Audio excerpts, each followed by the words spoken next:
Suspense account in a bank is a temporary holding account used when there is uncertainty or discrepancies in the transaction. Suspense account एक temporary account होता है जिसे bank या किसी भी financial institutions के द्वारा यूज़ किया जाता है, तब यूज़ किया जाता है जब किसी भी ट्रांजैक्शन का प्रॉपर अलोकेशन नहीं होता।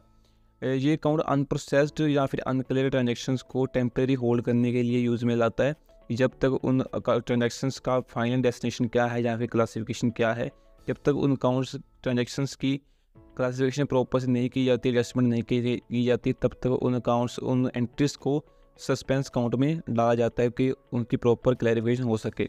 सस्पेंस अकाउंट का ऑडिट करने के टाइम पर आपने क्या क्या चीज़ें देखनी है। सबसे पहले तो आपने देखना है कि जो भी एंट्रीज या अमाउंट सस्पेंस अकाउंट में खड़ा है वो कहीं लंबे टाइम से खड़ा तो नहीं, तो आपने चेक करना है कि क्या suspense account time to time clear होना चाहिए, उसमें कोई भी एंट्रीज ज़्यादा लंबे टाइम तक अनक्लियर नहीं रहनी चाहिए। अगर कोई ऐसी एंट्रीज आपको मिलती है, अमाउंट मिलता है, तो आपने उसके रिगार्डिंग बैंक से पूछना है और अपनी रिपोर्ट में भी डालना है कि इतने अमाउंट के ट्रांजेक्शन हैं, वो इतने महीनों से इतने सालों से पेंडिंग खड़ी हैं, उसको क्लैरिफाई नहीं किया गया, सस्पेंस अकाउंट से दूर नहीं किया गया, क्लासीफाई नहीं किया गया। उसके बाद आपने हर एक ट्रांजैक्शन के लिए रिलेटेड डॉक्यूमेंट, रसीट्स और रिकॉर्ड्स को चेक करना है, वेरीफाई करना है कि क्या ट्रांजैक्शन प्रॉपर्ली ऑथोराइज हैं और सारे रिक्वायर्ड डॉक्यूमेंट्स अवेलेबल हैं बैंक के पास या फिर नहीं।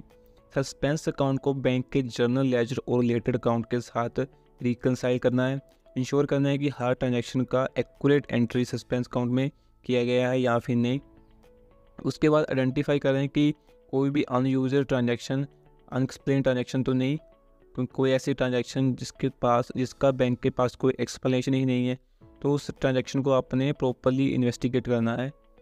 एंड कंफर्म करना है कि जो भी ट्रांजैक्शन है हर एक लेवल पर अप्रूव करी गई है अथॉरिटी के द्वारा या फिर नहीं। चेक करें कि क्या इंटरनल कंट्रोल और पॉलिसीज़ प्रॉपरली फॉलो करे गया है बैंक के द्वारा या नहीं। प्रॉपर रिकॉर्ड कीपिंग इंश्योर करें, जिसे फ्यूचर ऑडिट में भी रेफरेंस दिया जा सके उस ऑडिट का। जो भी आप एज ए ऑडिटर आपकी फाउंडिंग होगी सस्पेंस अकाउंट के रिलेटेड या फिर पिछले ऑडिट को आपने रिव्यू करा होगा, तो उनका प्रॉपर रिकॉर्ड मेंटेन करें ताकि आने वाले ऑडिटर उन रिव्यूज़ को यूज़ कर सके, एज ए रेफरेंस उनको यूज़ कर सकें। अगर आपको कोई भी फाउंडिंग मिलती है, डिस्क्रिपेंसीज मिलती हैं, तो उसके रिलेटेड आप डिपार्टमेंट से कम्युनिकेट करें, बात करें, जोनल लेवल से हेड ऑफिस से बात करें और अपनी जो रिपोर्ट है बैंक ऑडिट की उसमें भी अपनी फाइंडिंग्स को डालें।